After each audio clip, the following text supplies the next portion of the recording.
After 26 days, this aid and support, and I don't want to thank you, but express my feelings this way.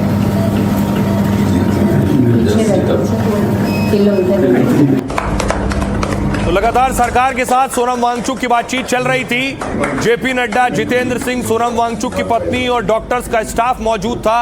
उन्हें पानी पिलाया गया और उन्होंने अनशन खत्म किया। अब सोचिए, सोनम वांगचुक का अनशन खत्म हुआ तो जंतर मंतर पर डांस हो रहा था, जश्न हो रहा था। जंतर मंतर की तस्वीर है, मैं आपको दिखा रहा हूं वांगचुक के अनशन खत्म करते ही।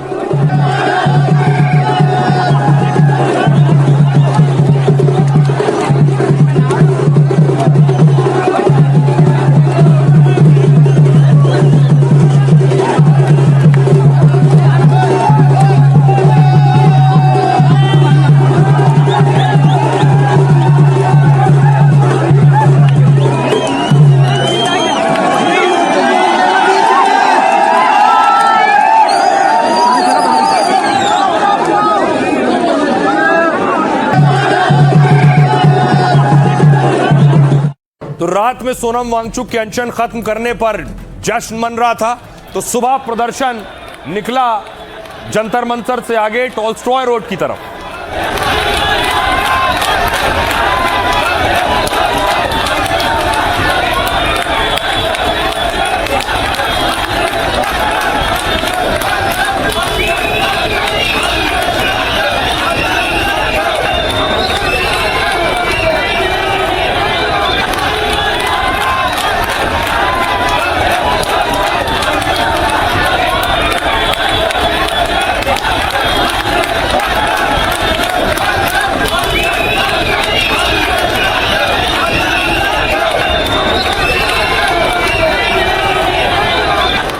और जो जंतर मंतर पर प्रदर्शनकारी है, छात्र हैं, उन्हें सुनिए जरा वो क्या कह रहे हैं।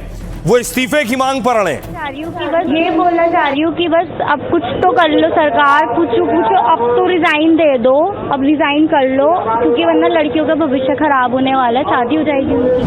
आप कह रहे हैं कि 20 बच्चों के साथ न्याय करो, धर्मेंद्र प्रधान इस्तीफा दो, धर्मेंद्र प्रधान इस्तीफा दे देगा, मुझे क्या फायदा होगा इससे? मेरा क्या होगा? मुझे कॉलेज मिल जाएगा क्या? मेरी सीट जो जा रही है मुझे मिल जाएगी क्या? धर्मेंद्र प्रधान आज इस्तीफा दे दे, मोदी इस्तीफा दे दे, ट्रंप दे दे, क्या मुझे सीट मिल जाएगी? मैं मर रहा हूँ, ये मर चुके हैं, उनको सिर्फ न्याय दिलाने की बात चली। जब मैं मर जाऊंगा तब मुझे न्याय दिलाने के लिए बैठ जाएंगे धरने पे। अपने कानों से वो कैसे भी करानों से तेरी तो है लग गई, अब निकलो मकानों सस्ती है ये जिंदगी, बाकी सब महंगा। ये बोलना चाह रही हूँ कि बस अब कुछ तो कर लो। तो दिल्ली में गिटार बज रहा था, लेकिन बिहार के जहानाबाद में गोलियां चल रही थी। छात्रों ने आरोप है कि सरकारी संपत्ति को नुकसान पहुंचाना शुरू कर दिया, तो बिहार पुलिस ने धाए धाए गोली चलाई।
आरोप है कि जो प्रदर्शन कर रहे थे प्रदर्शनकारियों ने पत्थरबाजी की, जिसके बाद पुलिस ने गोली चलाई है।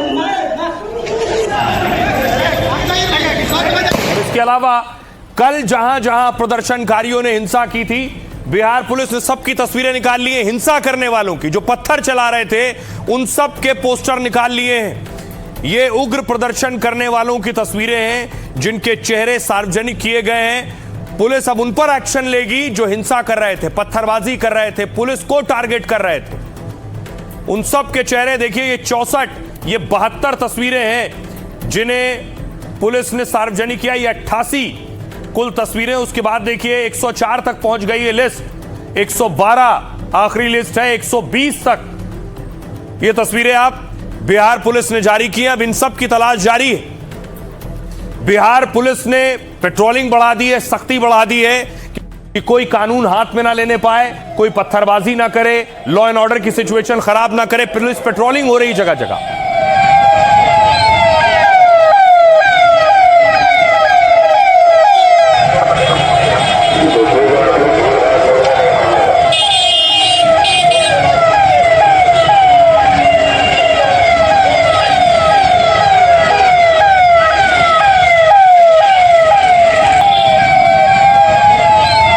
ये तो बिहार में हो रहा, लेकिन बिहार विधानसभा में देखिए, विधायक आज प्रदर्शन कर रहे थे विधानसभा के गेट पर।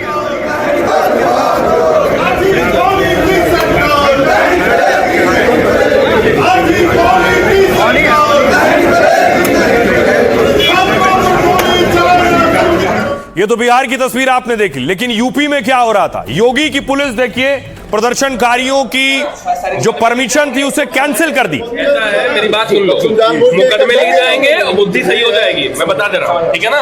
मुकदमे लिख जाएंगे, एकदम सही हो जाएगा दिमाग। टाइम सर थोड़ा सा एक्सटेंड कर लीजिए। कोई टाइम एक्सटेंड नहीं, सारे बच्चे दूर दूर से आ रहे बिल्कुल हैं। जाइए अपने घर, जाइए बिल्कुल अपने घर पे करिए जो करना है। चलोगे औलाद में, बच्चे तो चले जाएंगे।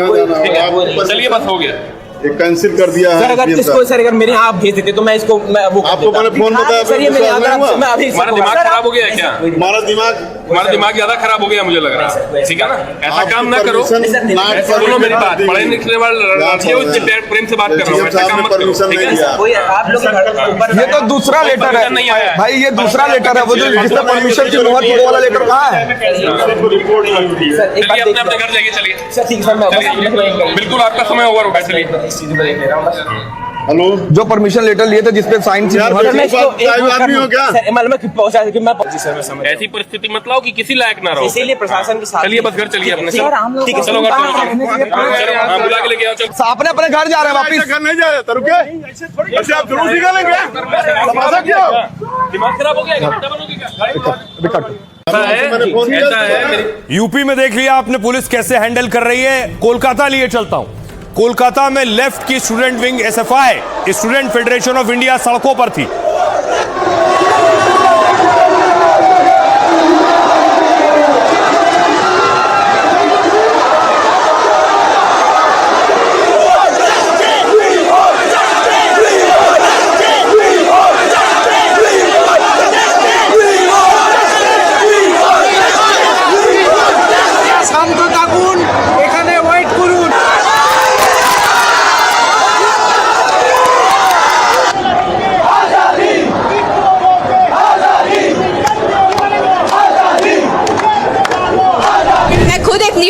मेरा पेपर कैंसिल हुआ, मेरा फ्यूचर खराब हुआ, मेरा 1 साल खराब हुआ, उस सब का जस्टिस चाहिए हम लोग को। धर्मेंद्र प्रधान इस्तीफा देगा। बेसिक डिमांड यही है कि धर्मेंद्र प्रधान इस्तीफा दे, क्योंकि अकाउंटेबिलिटी उसी का है। इस्तीफा के सिवा और कोई हम लोग नहीं मानेंगे।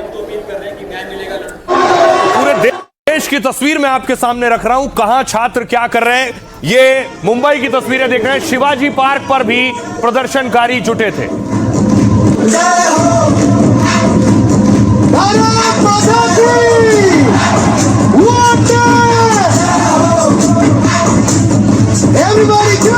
आजा आजा जिंदे शामी आने के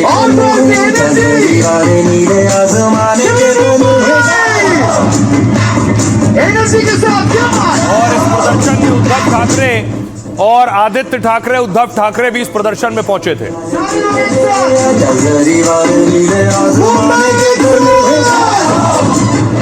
मुंबई के बाद देश की राजधानी दिल्ली की तस्वीर देखिए।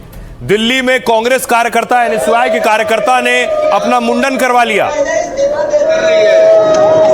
आज देख सकते हैं कि इनके शरीर ही वरना सिर्फ इनकी आत्मा मर चुकी है। पहले इस्तीफा दे दिए होते तो अभी बचे रहते। पानी पिलाओ, पानी छीटे अरे भैया आपको जाली सुनवाना पड़ रहा है। ऐसे आदमी के तो आत्मा मर चुकी है।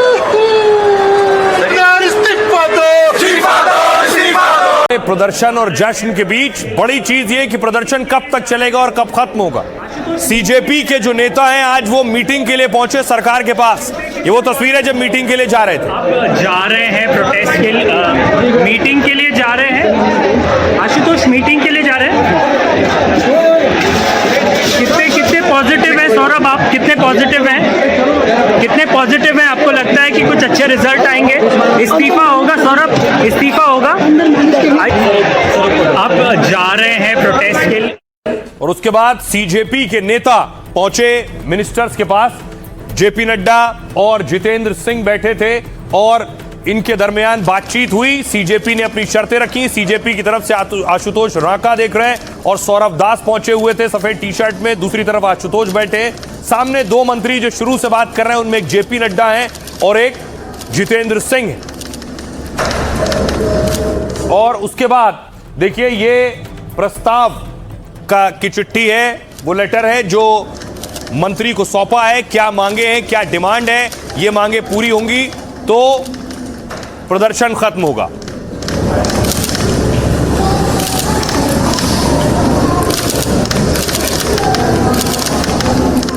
तो सौरभ दास यहां से निकलने के बाद जब मंच पर पहुंचे तो उन्होंने कहा धर्मेंद्र प्रधान के इस्तीफे से कम कुछ मंजूर नहीं।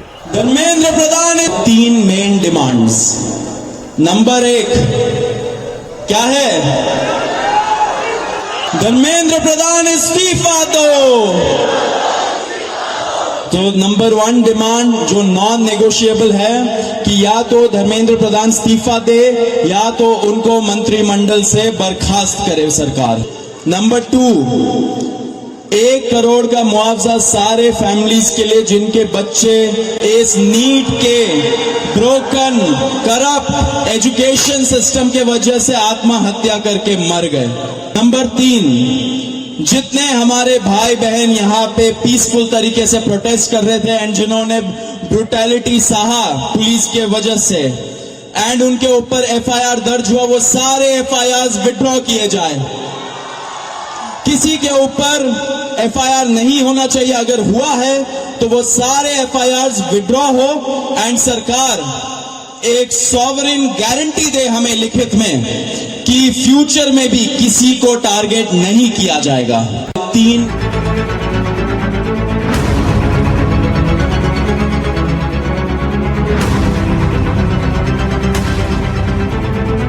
देखो वो इस्तीफा ले ले, बस जल्द से जल्द ले ले, देर भी ना करे। हाँ मैं देर नहीं सहूंगा। एक जान से बड़ा इस्तीफा नहीं होता है, अपना तानाशाही सरकार नहीं होना चाहिए। 15 अगस्त पे जब जनता के लिए बोलोगे हमारी जनता है तब क्या जवाब दोगे जनता को? बाकी हम अपने इस्तीफा देंगे प्रधान या जारी रहेगा घमासान? इस वक्त सबकी जुबान पर यही सबसे बड़ा सवाल है। जंतर मंतर से संसद तक और अब तो देश के कई शहरों तक इस सवाल को लेकर बड़ा बवाल बढ़ता जा रहा है। सरकार और सीजेपी के बीच चर्चा पर चर्चा चल रही है। मोदी खुद मीटिंग कर रहे हैं, वीडियो संदेश दे रहे हैं और कड़े नियम बनाने का ऐलान कर रहे हैं। लेकिन प्रदर्शनकारी छात्र और विपक्ष अड़ा है और ऐलान कर दिया है कि हंगामे, विरोध और आंदोलन का एक ही समाधान है और वो ये है कि इस्तीफा दे शिक्षा मंत्री धर्मेंद्र प्रधान। एजुकेशन मिनिस्टर का इस्तीफा चाहिए, इसलिए देश में आग लगी है। ऐसा बिल आएगा जिसमें कि पेपर लीक करने वालों की रूह और पीढ़ियां कांप जाएगी। कि पहले इस्तीफा फिर चर्चा।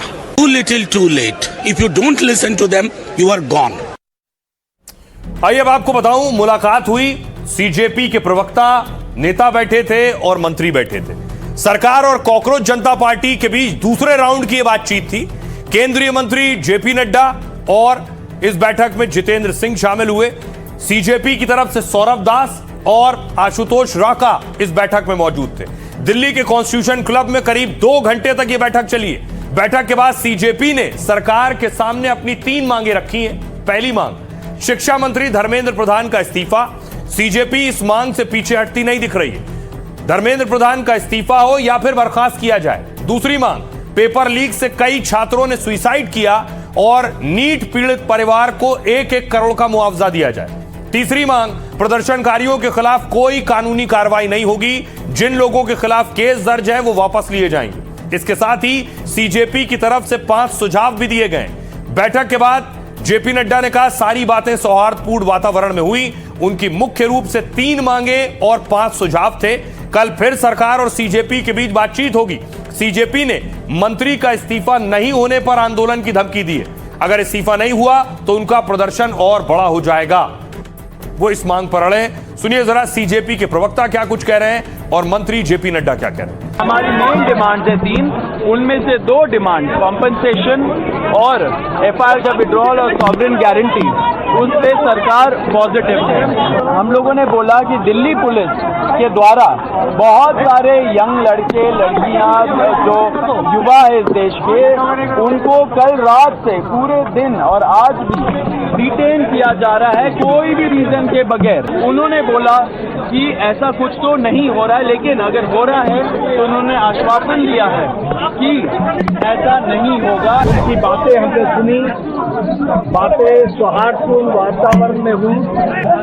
हमने उनको कहा है कि हम कल आपके साथ दोपहर बाद मिलेंगे और फिर हम अपने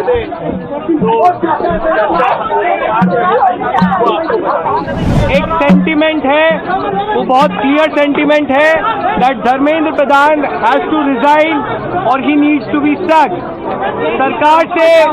सरकार से इस बारे में विस्तृत चर्चा हुई है।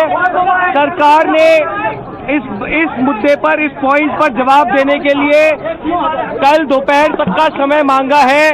धर्मेंद्र प्रधान का इस्तीफा या बर्खास्ती नहीं मिली तो ये प्रदर्शन और व्यापक होंगे और जल्द ही कॉकरोच जनता पार्टी को एक और नेशनल कॉल देना होगा।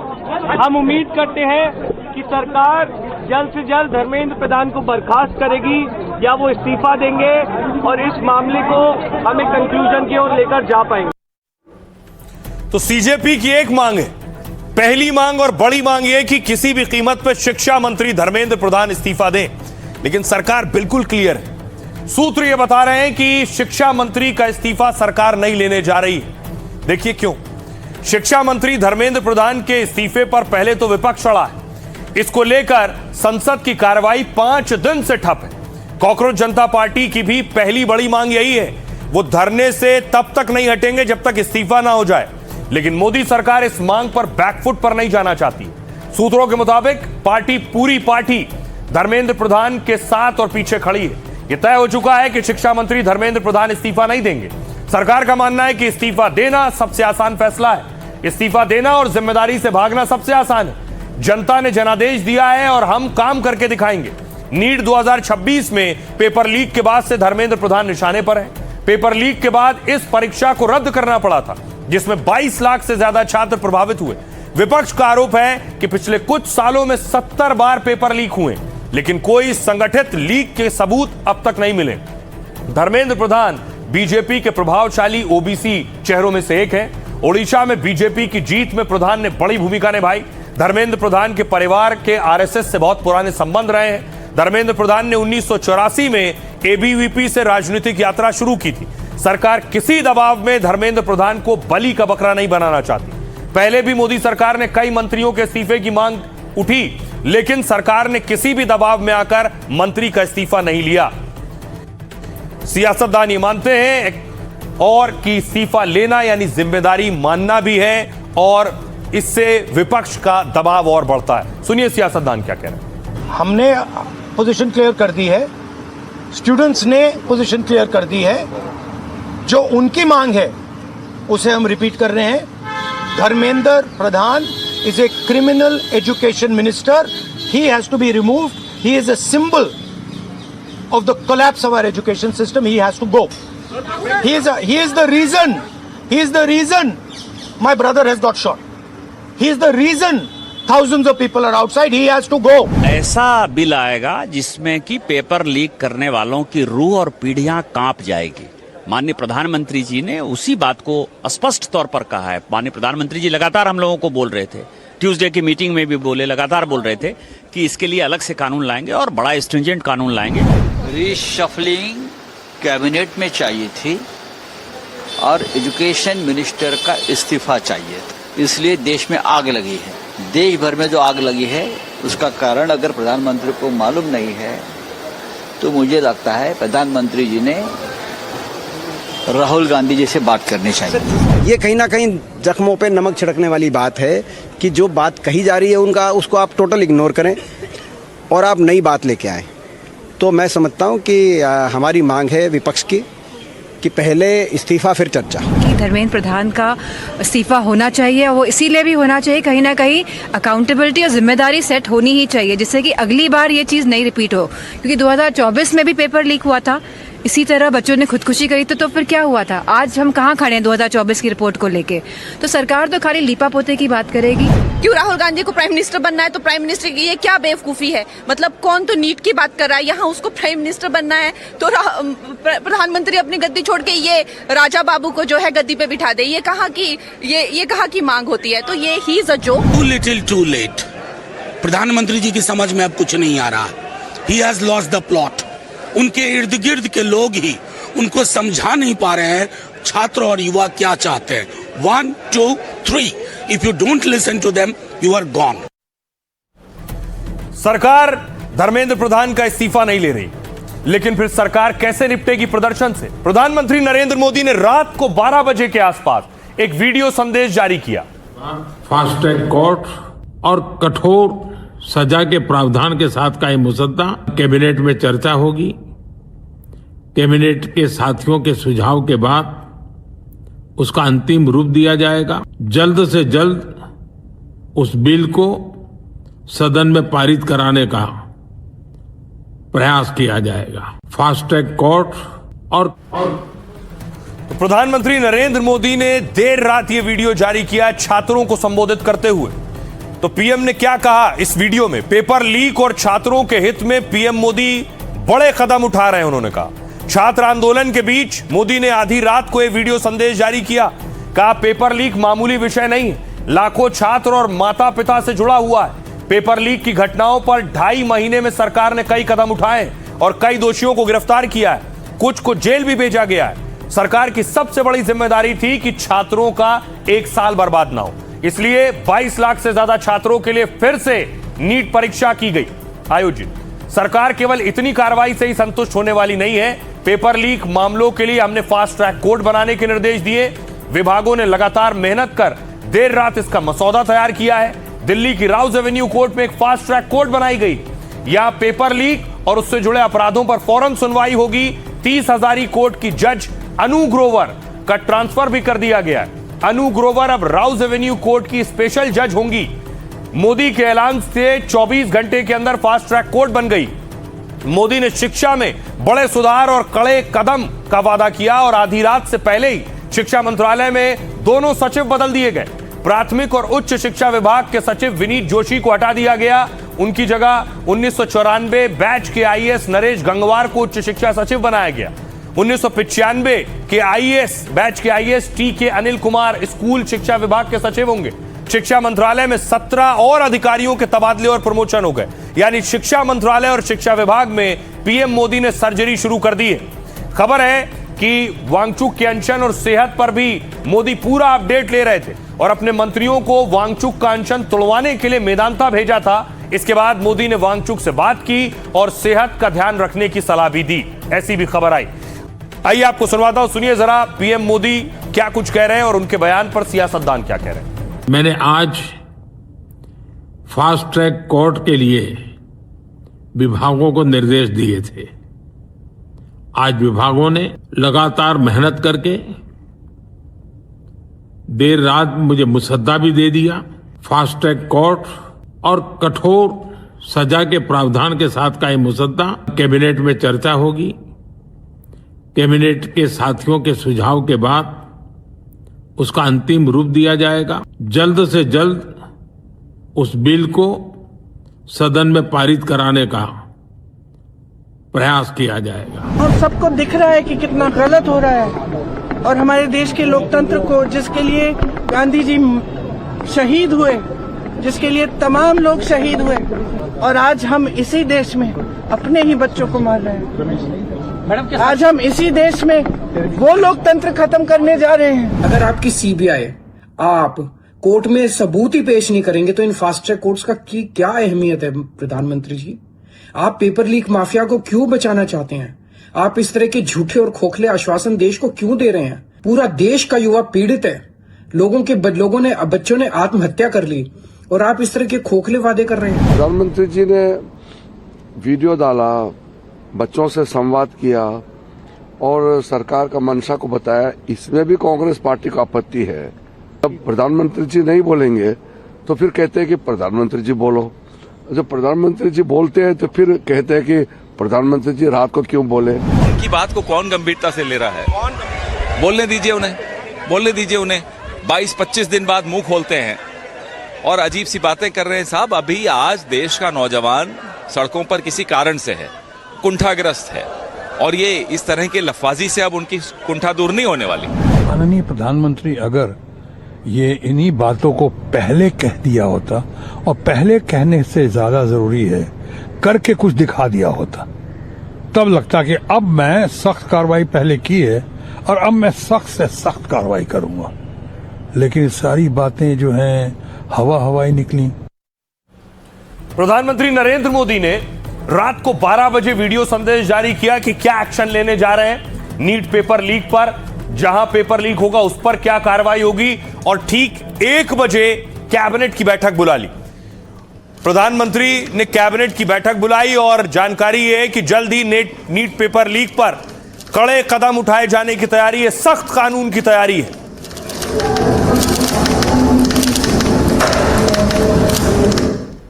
अब देखिए क्या हुआ। पेपर लीक पर 10 साल जेल, 10 करोड़ जुर्माना। रात 12 बजे पीएम मोदी ने वीडियो जारी कर कड़े एक्शन की बात की, तो दोपहर 1 बजे पीएम मोदी संसद में कैबिनेट की बैठक कर रहे थे। खबर है कि कैबिनेट ने पेपर लीक संशोधन विधेयक को मंजूरी दे दी है। मतलब पेपर लीक के खिलाफ पीएम मोदी सरकार कठोर कानून ला रही है। इससे पेपर लीक माफियाओं के खिलाफ बहुत कड़े प्रावधान होंगे। पेपर लीक के दोषियों को 10 साल तक की जेल की सजा होगी। पहले 5 साल थी, 5 से बढ़ाकर 10 साल करने का प्रस्ताव है। पेपर लीक के गुनाहगारों पर 10 करोड़ रुपए का भारी जुर्माना लगाया जाएगा। पेपर लीक के मामलों की फास्ट ट्रैक कोर्ट पर सुनवाई की जाएगी। फास्ट ट्रैक कोर्ट को 3 महीने में फैसला और सुनवाई को कहा जाएगा। खबर यह है कि सरकार सोमवार यानी 27 जुलाई को यह बिल सदन में लाएगी और फिर मॉनसून सत्र में चर्चा कर इसे पास कराना चाहती है। 2 साल पहले भी नीट पेपर लीक को लेकर भारी गुस्सा और विरोध था। तब भी मोदी सरकार पेपर लीक के खिलाफ जून 2024 में नया बिल लेकर आई थी।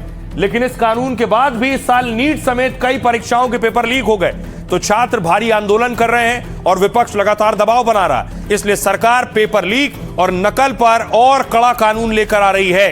ये तैयारी है सरकार की। सुनिए जरा पीएम मोदी के इस एक्शन पर अब सियासतदान क्या कह रहे हैं। हमारी मांग स्पष्ट, जब तक धर्मेंद्र प्रधान का इस्तीफा नहीं, जिन लोगों ने जुल्म उठाए हमारे बेटे बेटियों पर, उन पर सजा नहीं और सरकार की माफी नहीं, कड़े से कड़ा दंड मिले, इसके लिए फास्ट ट्रैक कोर्ट्स का गठन हो। ये कल सुबह ही प्रधानमंत्री मोदी जी ने इसकी घोषणा कर दी और शाम तक उसका मसौदा तैयार करके उस पर कार्रवाई भी कर दी।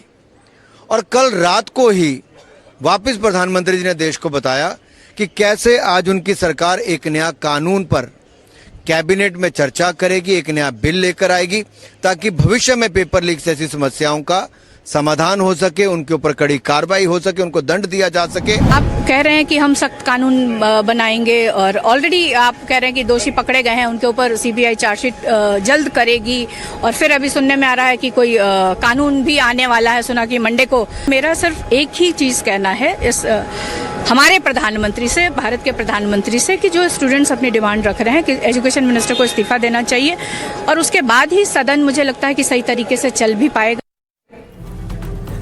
तो विपक्ष और सीजेपी दोनों धर्मेंद्र प्रधान के इस्तीफे से कम पर मंजूर नहीं। लेकिन सोनम वांगचुक उसी प्रदर्शन का हिस्सा थे, वहीं अनशन पर थे। सोनम वांगचुक ने अपना अनशन तोड़ दिया, अनशन खत्म किया। उससे पहले मंत्री पहुंचे 2 मेदांता और प्रस्ताव पढ़कर सुनाया कि सरकार उनकी कौन सी मांगे मान रही है। सुनिए। Government has already assured threadbare discussions to find solutions to paper leaks and educational reforms for exams in the parliament.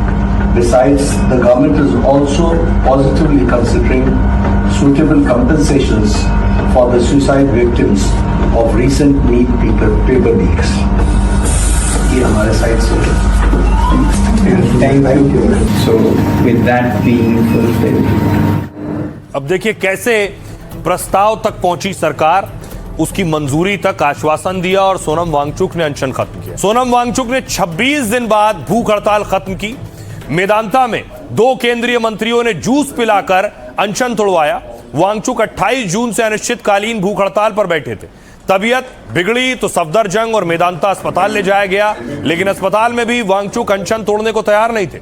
उन्हें मनाने का जिम्मा मिला मंत्री जेपी नड्डा और जितेंद्र सिंह को। दोनों देर रात उनसे मिले, हालचाल जाना और अनशन तोड़ने की अपील की, लेकिन वांगचुक ने मंत्रियों को अनशन तोड़ने की शर्तें बताई। कहा पेपर लीक पर कड़े नियम बने और प्रदर्शनकारियों से एफआईआर हटे। इसके अलावा भी वांगचुक ने सरकार से कई मांगे रखी। जेपी नड्डा और जितेंद्र सिंह ने वांगचुक को आश्वासन दिया छात्रों पर कार्रवाई न करने, मुआवजे पर भी भरोसा दिया गया, जिसके बाद सोनम वांगचुक ने नड्डा के हाथों उपवास खत्म किया। उसके बाद सोनम वांगचुक ने वीडियो जारी कर ऐलान किया, कहा यह फैसला अलग अलग शर्तों पर लंबी बातचीत और देश में संभावित हिंसा की आशंका को देखते हुए लिया गया है। वांगचुक के अनशन पर लेकिन सियासी टेंशन हाई हो गई। वांगचुक के अनशन तोड़ने पर कुछ कांग्रेस के नेताओं ने सवाल उठाए। कांग्रेस सांसद इमरान मसूद ने उन्हें अन्ना पार्ट 2 तक कह दिया। 12 साल तक अन्ना खामोश रहे और अब वांगचुक भी चुप रहेंगे।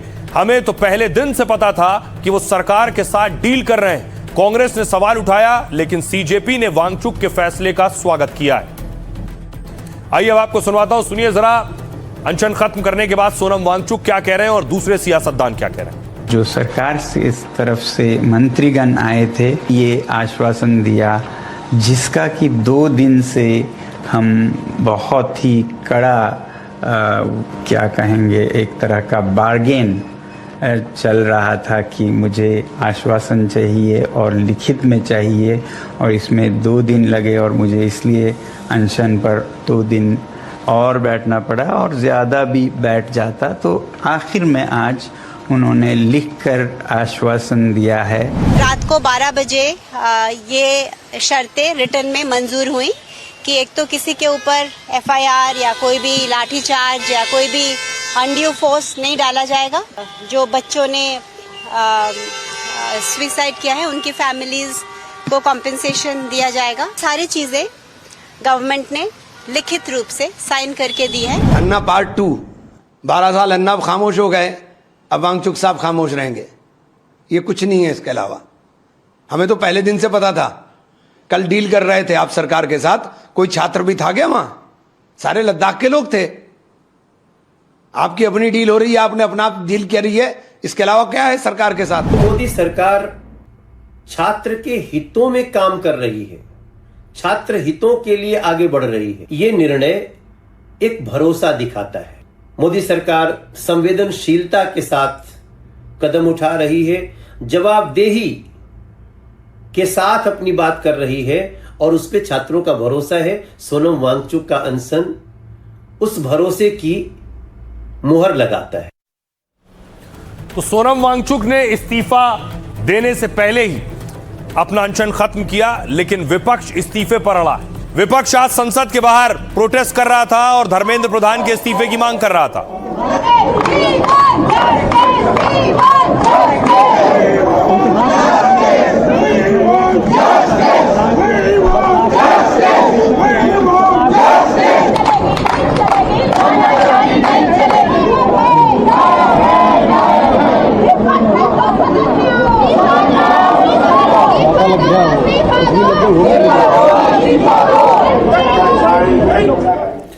दूसरी तरफ संसद के अंदर देखिए क्या हो रहा था। ये लोकसभा की तस्वीर है। लोकसभा में भी विपक्ष हंगामा कर रहा था। Kindly take your seat. मैं आप अपनी सीट पे चर्चा चाहते हैं, सरकार चर्चा के लिए तैयार है। Justice delayed, justice denied.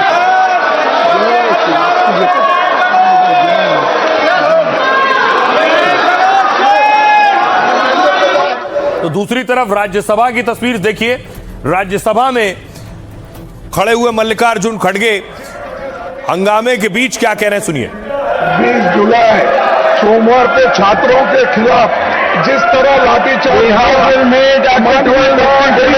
उससे मेरा मन दुखा। सभापति जी, 20 जुलाई सोमवार को छात्रों के खिलाफ सदन में एक तरफ हंगामा हो रहा था, दूसरी तरफ सरकार काम करने की भी कोशिश कर रही थी।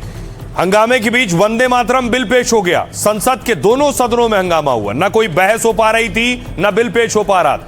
जो वंदे मातरम बिल सत्र के पहले दिन पेश होना था, वो गृह राज्य मंत्री नित्यानंद राय ने आज पेश किया। इसके तहत वंदे मातरम को भी राष्ट्रगान जैसा दर्जा मिलेगा। वंदे मातरम के अपमान पर 3 साल तक की जेल होगी। अभी जनगण मन और तिरंगे के अपमान पर यह प्रावधान है। यह बिल पास होने पर वंदे मातरम को भी यही दर्जा मिलेगा। राज्यसभा में बिल पेश तो हुआ, लेकिन बहस नहीं हो पाई। अब सोमवार को राज्यसभा में इस पर डिबेट होगी। राज्यसभा से मंजूरी मिलने के बाद लोकसभा में पेश किया जाएगा और दोनों सदनों से पास होने के बाद कानून का रूप लेगा। अब नियम 267 से बहस पर विपक्ष अड़ा है। राहुल गांधी और मल्लिकार्जुन खड़गे सिर्फ नीट मुद्दे पर बहस चाहते हैं। विपक्ष नियम 267 के तहत चर्चा कराने की मांग कर रहा है। विपक्ष का कहना है कि यह करोड़ों छात्रों के भविष्य से जुड़ा है, इसलिए सभी कामकाज रोककर इस पर बहस होनी चाहिए। राज्यसभा की रूल बुक के हिसाब से नियम 267 खास प्रावधान है। सभापति की मंजूरी से कोई भी सांसद यह प्रस्ताव ला सकता है और ऐसा करने पर उस दिन तय बहस और बिल स्थगित हो जाता है और जिस विषय पर 267 का प्रस्ताव होता है उसी पर बहस होती है। बेहद अहम या आपातकाल मुद्दे पर यह प्रस्ताव लाया जाता है। साधारण नियमों में नोटिस देने पर चर्चा का समय 1 से 2 घंटे होता है, जबकि 267 में बिना बंदिश पूरे दिन भर बहस हो सकती है। विपक्ष मानता है कि नीट पेपर लीक देश की सबसे बड़ी प्राथमिकता है। सरकार और सभापति मानते हैं बेहद आपात हालात में इस नियम को लाया जाए। नियम 267 के बार बार इस्तेमाल से इसकी अहमियत कम होती है। सरकार सामान्य नियमों के तहत वैसे ही पेपर लीक पर बहस को तैयार है।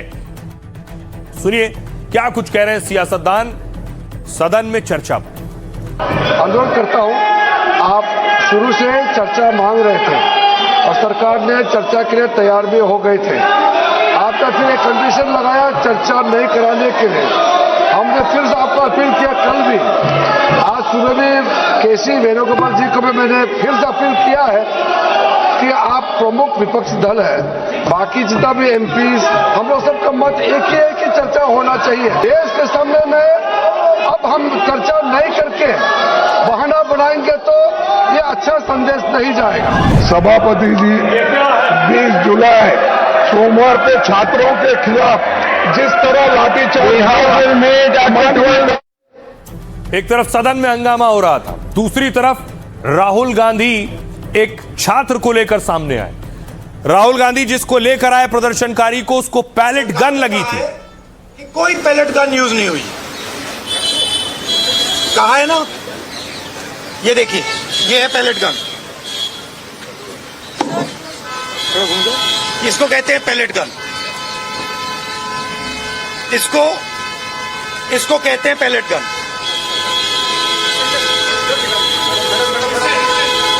ठीक है, और इनकी आंख डैमेज हो गई है, इनकी आंख से इनको दिखाई नहीं दे रहा है। तो ये हमारे फ्यूचर है हिंदुस्तान। ऐसे हजारों युवाओं पर पैलेट गन चलाई गई है, लाठी चलाई गई है, मारा गया है, पीटा गया है। और ये क्या कर रहे हैं? पीसफुल प्रोटेस्ट कर रहे हैं। क्यों कर रहे हैं? इनका पेपर लीक हुआ है। सरकार ने कहा है कि कोई पैलेट गन यूज नहीं हुई। अब देखिए जरा, जिस छात्र को राहुल गांधी दिखा रहे थे, ये उस छात्र की तस्वीर है। शरीर में पैलेट गन के निशान हैं, देख रहे हैं, शरीर जख्मी है, आंख में भी पैलेट गन लगी है। और देखिए जरा, उसकी बुलेट लगे हैं पूरे हाथ को, देखिए सीधे हाथ है, एक तरफ छाती आप देख रहे हैं, ये सब पैलेट गन से जख्मी हुए छात्र की तस्वीरें आप देख रहे हैं। सवाल यह है, पैलेट गन लेकर कौन आया? और पैलेट गन क्या इस्तेमाल की इजाजत थी पुलिस को? विपक्ष और छात्र कह रहे हैं पुलिस ने पैलेट गन चलाई, जबकि सरकार और दिल्ली पुलिस ने इससे इनकार किया था। अब राहुल गांधी एक पीड़ित छात्र को लेकर सामने आए। उन्होंने 10 जनपद पर घायल के साथ प्रेस कॉन्फ्रेंस की। राहुल ने कहा प्रदर्शन में ये भाई पैलेट गन से घायल हुआ, उसकी आंख पर चोट है, उसकी देखने की क्षमता चली गई है। इससे पहले पीड़ित की एम्स के ट्रॉमा सेंटर में सर्जरी हुई। डॉक्टरों ने कहा आंख की रोशनी लौटने की 1% संभावना है। उधर पैलेट गन लगने वाले एक और शख्स की रिपोर्ट आई है। सफदरजंग अस्पताल में दर्ज जानकारी के मुताबिक 28 साल के एक शख्स को छर्रे लगने से चोटें आई। पीड़ित की दाहिनी कोहनी और पीठ पर छर्रे लगे हैं। मरीज का कहना है कि प्रदर्शन के दौरान उसे चोटें लगी। चोट और दर्द की शिकायत के बाद उसे सफदरजंग लाया गया। एक और युवक का लेडी हार्डिंग अस्पताल में इलाज चल रहा है। जानकारी के मुताबिक जबलपुर का युवक दिल्ली में नौकरी करता है। दावा है छात्रों के प्रदर्शन के दौरान वो पैलेट गन का शिकार हुआ। युवक ने बताया कि शरीर पर पैलेट गन की गोलियां लगी, जिससे चेहरे, छाती, आंख और शरीर के दूसरे हिस्सों में चोटें आई। स्वास्थ्य मंत्री जेपी नड्डा ने अस्पताल में उस युवक का हाल भी जाना था। आइए आपको सुनवाता हूं, सुनिए जरा राहुल गांधी क्या कह रहे हैं। सरकार ने कहा है कि कोई पैलेट गन यूज नहीं हुई। ये देखिए, ये है पैलेट गन, थोड़ा घूम जाए, इसको कहते हैं पैलेट गन, ठीक है। और इनकी आंख डैमेज हो गई है, इनकी आंख से इनको दिखाई नहीं दे रहा है। तो ये हमारे फ्यूचर है हिंदुस्तान के। ऐसे हजारों युवाओं पर पैलेट गन चलाई गई है, लाठी चलाई गई है, मारा गया है, पीटा गया है। और ये क्या कर रहे हैं? पीसफुल प्रोटेस्ट कर रहे हैं। क्यों कर रहे हैं? इनका पेपर लीक हुआ है। और आइए अब आपको बताऊं कि आखिर ये पैलेट गन होती क्या है, इसका इस्तेमाल कब शुरू हुआ, इसका इस्तेमाल कहां करना है। पुलिस को इसके लिए बाकायदा इजाजत लेनी पड़ती है। तस्वीर में आपको दिखाऊं, देखिए जरा, पैलेट गन पुलिस के पास होती है, खास इजाजत परमिशन के बाद ही पुलिस चलाती है।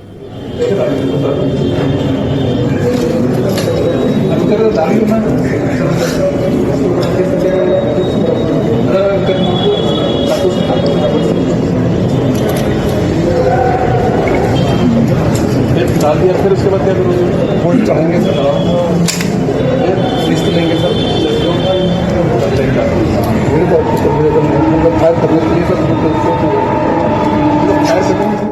ये आप देख रहे थे पैलेट गन। अब आपको उसके बारे में बताऊं।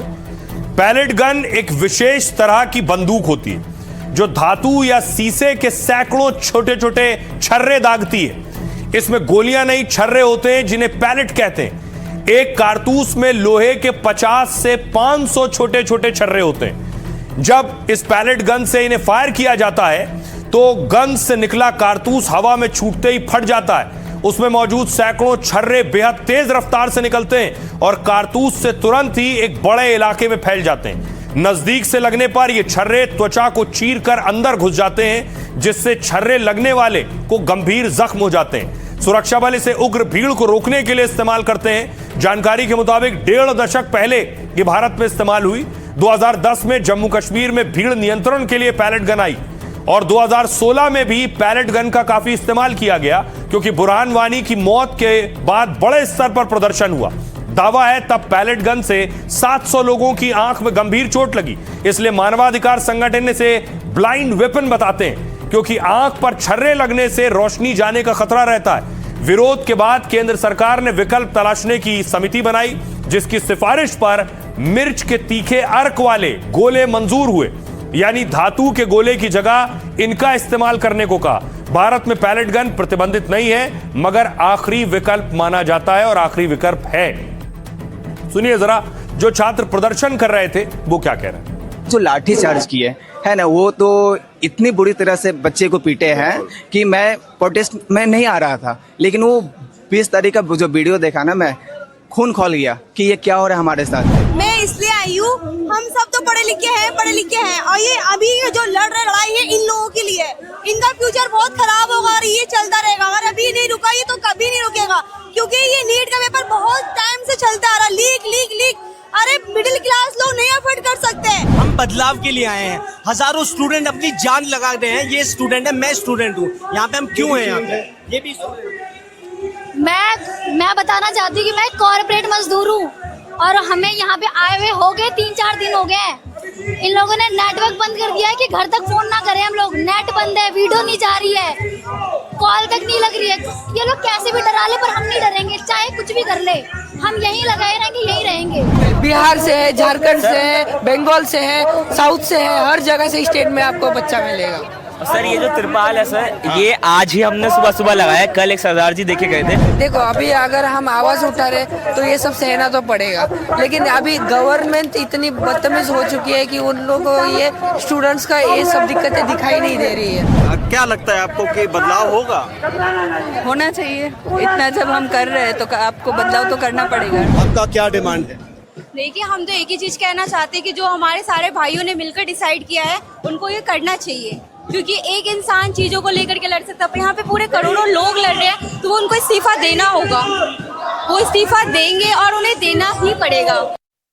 तो प्रदर्शनकारियों को आपने सुना, उन पर जो पैलेट गन इस्तेमाल किए वो तस्वीर मैंने आपको दिखाई, लेकिन इससे जुदा एक और तस्वीर भी थी। वो तस्वीर ये थी, एसीपी विवेक भगत का एक और वीडियो सामने आया जब उनको लोग मार रहे थे, वहां मौजूद प्रदर्शनकारी मार रहे थे। देखिए, डंडों से, थप्पड़ से, घूसों से।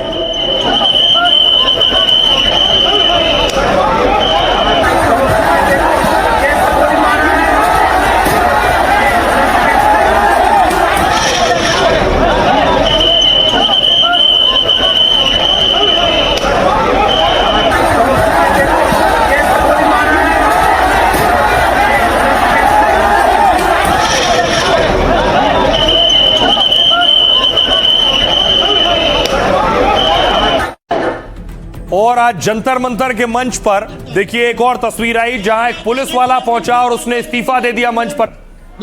और आज से उत्तराखंड पुलिस की नौकरी से सिंह रिजाइन करता है। और आज से उत्तराखंड पुलिस की नौकरी से सिंह रिजाइन करता है। लगाओ हाथ आपके बाद अभिजीत भाई को, हम बताएंगे तुम्हें लोकतंत्र कैसे चलता है। कि हमारे उत्तराखंड में परचून की दुकान पे मिलते हैं पेपर, परचून की दुकान पे पटवारी का गुरुकुल में देखा है हमने। भगत सिंह ने कहा था दोस्तों, भगत सिंह ने कहा था, इस देश के युवाओं, जिंदगी अपने दम पर जी जाती है, दूसरों के दम पर सिर्फ जनाजे उठाए जाते हैं। ये भगत सिंह का देश है और क्रांति कभी बम और पिस्तौलों से नहीं आती है। अहिंसा नहीं करनी है, इन गुंडों को हम देख लेंगे। क्रांति आती है विचारों से और विचार कर कभी मरते नहीं। आपका जो हरे हक अधिकार छीन करके जो आगे बढ़ाना चाहते हो, अगर हक की तो प्रदर्शन से अलग अलग तस्वीर सामने आ रही है। एक तस्वीर मैंने दिखाई, पुलिस वाले की पिटाई हुई। दूसरी तस्वीर देखिए, पुलिस वाला मंच पर पहुंचा और इस्तीफा दे दिया। लेकिन हिंसा ना हो इसके लिए पुलिस खास कदम उठा रही है और हिंसा करने वालों पर खास नजर रख रही है। जंतर मंतर पर प्रदर्शन की पुलिस एफआरएस कैमरों से निगरानी कर रही है। एफआरएस का मतलब फेस रिकॉग्निशन सिस्टम होता है, जो कि आधुनिक तकनीक पर आधारित एआई से लैस कैमरे होते हैं। ऐसे कैमरों में संदिग्धों की पहचान करने की विशेष सुविधा होती है। ये कैमरे लाइव संदिग्धों को पहचान कर तुरंत पुलिस को अलर्ट भेजते हैं। दावा किया जाता है कि ये एफआरएस कैमरे अपराधियों के डेटाबेस से जुड़े हैं। दिल्ली के भीड़भाड़ वाले इलाकों में ऐसी कैमरा वैन की तैनाती रहती है। 26 जनवरी, 15 अगस्त जैसे आयोजनों में भी इन्हें लगाया जाता है। रिपोर्ट के मुताबिक जंतर मंतर पर 2 ऐसी वैन से निगरानी की जा रही। सोशल मीडिया पर कहा जा रहा है इनसे प्रदर्शनकारियों की पहचान हो रही। हालांकि सूत्रों के मुताबिक दिल्ली पुलिस को प्रदर्शन पर खुफिया इनपुट मिले हैं कि दिल्ली में छात्रों का यह प्रदर्शन सीमा पार बैठे आतंकियों के रडार पर है और ये आतंकी देश में माहौल खराब करने की कोशिश कर सकते हैं। इसलिए एफआरएस कैमरों के जरिए प्रदर्शन में संदिग्धों की पहचान की जा रही है और पुलिस की खास नजर है हर एक कैमरा पर, हर एक शख्स पर। सुनिए जरा पुलिस क्या कह रही है इस पर। जितने भी पुलिस ऑफिसर्स हैं वो अपनी ड्यूटी पर मुस्तैद हैं और उनकी जो ब्रीफिंग है वो प्रॉपर है। और सबसे बड़ा हमारा जो उद्देश्य है वो यही है कि किसी भी स्थिति में शांति व्यवस्था को भंग न होने दिया। जहाँ तक हमारी अपील की बात है तो हमारी अपील का असर भी पड़ा है, लोगों ने हमारी बात पर ध्यान दिया है और कल के बाद से कोई ऐसी घटना नहीं हुई है जैसे हम कह सकें कि अप्रिय घटना यहाँ पर कोई हुई है। तो इसी तरह के अरेंजमेंट को हम लोग सारी हमारे जितनी भी फोर्स है मिलकर इसको मेंटेन करेंगे। पुलिस नजर रख रही है, दूसरी तरफ यूनिवर्सिटी भी छात्रों पर नजर रख रही है। कई यूनिवर्सिटी के अलग अलग आदेश हैं, उनमें दिल्ली की बड़ी बड़ी यूनिवर्सिटी शामिल है। क्या कहा है उन्होंने अपने छात्रों से?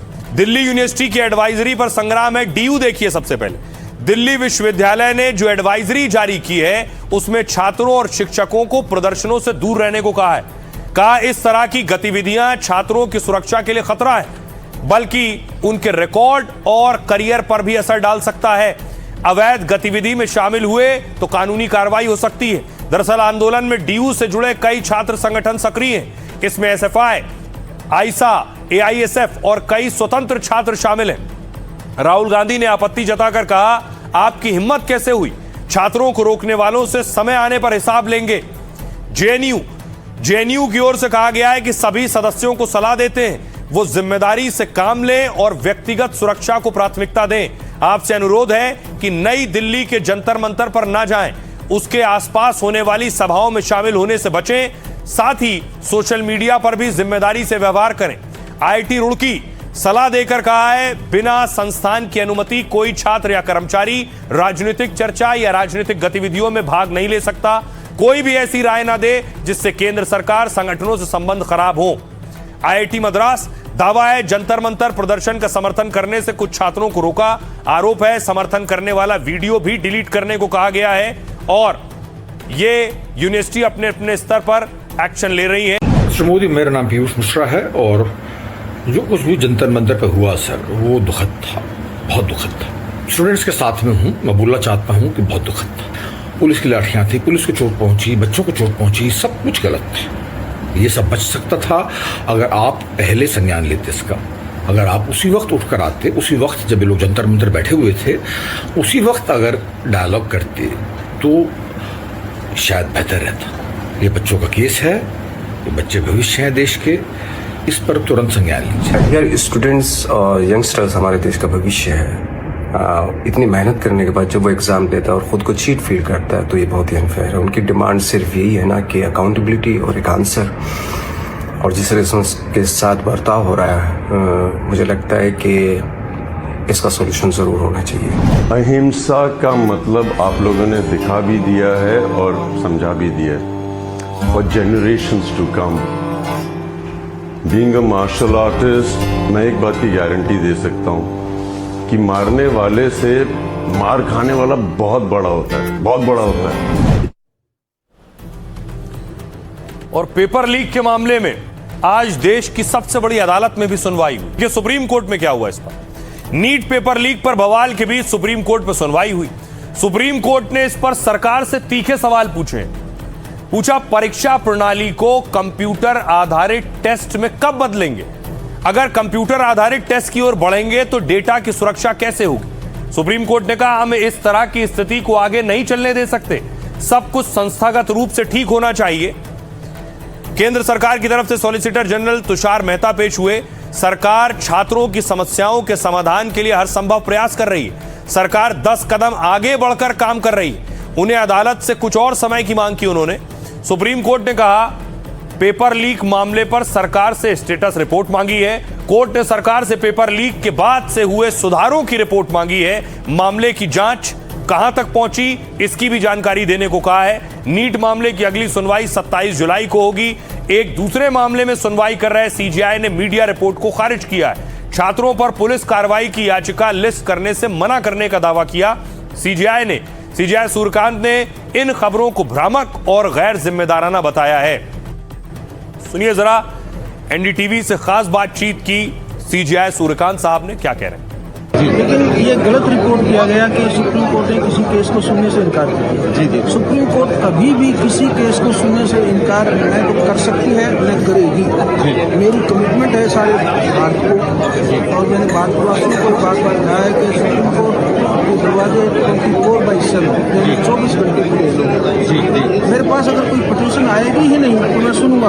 तो रैंडमली वो एकदम से मेंशन हुआ, आपको कुछ पता भी नहीं था? उसको मैं ये बोलूंगा जिसको विस्तारबाजी बोलते हैं। एक पेज का एक आप लेटर किसी को लिखे और उसको बोले कि इसी पे मेरा एविडेंस सुन लीजिए, इसी पे मेरी सुनवाई कर लीजिए, ऐसा संभव नहीं है।